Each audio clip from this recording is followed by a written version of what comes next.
into the court cards. All right. It's part 4.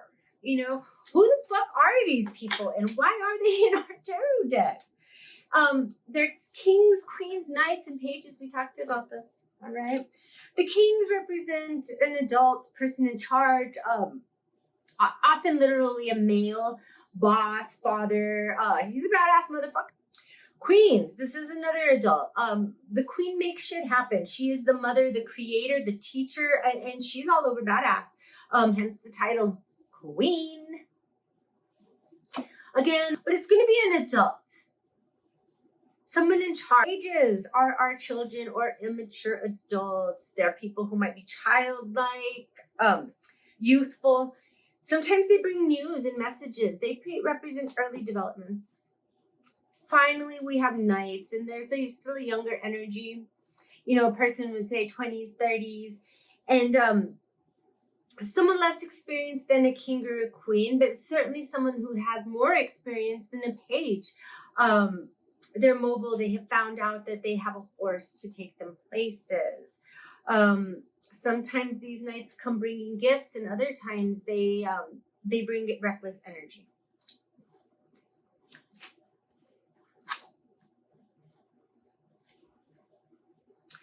Let's talk about who these people are based on their zodiac sun sign, okay? The King of Cups, or the Queen of Cups, or the Knight of Cups, or the Page of Cups. They're going to be our water people, our Cancers, our Pisces, our Scorpios, our Wands. We talked about Wands representing fire. Our Wands are going to be our Aries people, our Leos, and our Sagittarians, our Archers. The Pentacles are going to be our earth signs, okay? They're going to represent the Virgos in our life, the Tauruses, and the Capricorns.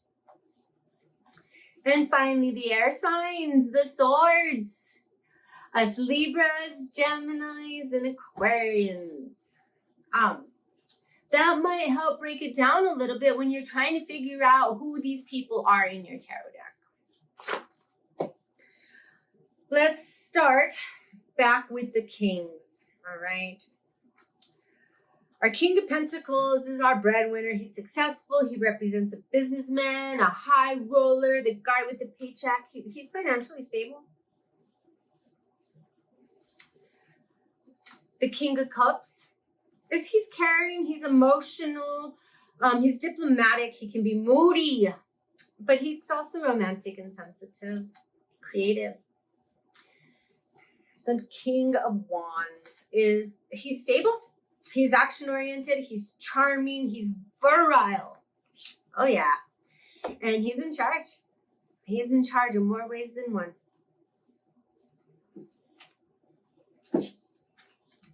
Our King of Swords is diplomatic, okay? He is stern, analytical. He uses logic and power. He's a smooth talker too. And he can be a fickle asshole. He can say some just really raw shit, that King of Swords. You know, the queens have similar characteristics to their king counterpart, but they bring in more of that feminine energy. For example, the Queen of Swords is the boss. Absolutely. She's analytical. She's quick. She's cutting. She's good with her words. She likes to have things in order and take care of it. She's creative, but she's also super sensitive and melancholy. The Queen of Wands is clever, quick, witty, but she's also shrewd and a bitch. She can be a lot of fun, but you might beware because she might be talking smack behind your back and not have your best interest in heart. This Queen of Pentacles is a business lady. She's a homemaker, an entrepreneur. She's the soccer mom extraordinaire. She can get it all done. She runs a business. She's got her home life in order. And just, wow, if we could all just be like her. You know, finally, we talk about our guys on the horses. We have our action-oriented, but probably horny and in a hurry, Knight of Wands. He's usually valiant and well-intended, but he's definitely impatient, and he's always ready to hit it. Okay. Over here, our Knight of Cups is he's led by emotion. He follows his heart. He doesn't really think, and he's always falling in love, even to his detriment. Pentacles is generous when he chooses to be. He's thrifty, chivalrous. He's got great attention to detail. He plans. He thinks. He's got a plan. He's got a plan, and he's not going to let you down. Knight of Swords is ready. He's charging. He's reckless. He leaps without looking. He says rude shit. He's very reckless. Now I want to talk about the knights. What is the difference between a knight and a king? Well, a knight is fighting for the king. He brings news to the king because the king is the king, okay? And one would assume that the king was a knight at one point.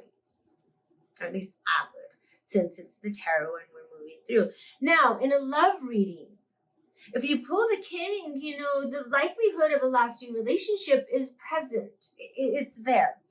Now, if you pull a knight, not so much. Knights are passing through. They have not stepped down off their horse. I'm sorry, they're not there to stay. Next, we have the kids, our pages, our cup, and our coin, and our sword, and our wand. Our little page's swords. Okay, you know, he's a sword. He advances blindly. He's rebellious, defensive. He's a destructive little dude. He's a shit talker, a spy, an unfortunate clause in the paperwork. The Page of Coins, it is a diligent young man, okay? He's patient, he's grounded, he brings news of money, material resources, health, or, you know, health. Our little cup here is moody, like his other counterparts, creative like them too. He's a messenger. He's a lot more sensitive. He's positive. He brings gifts.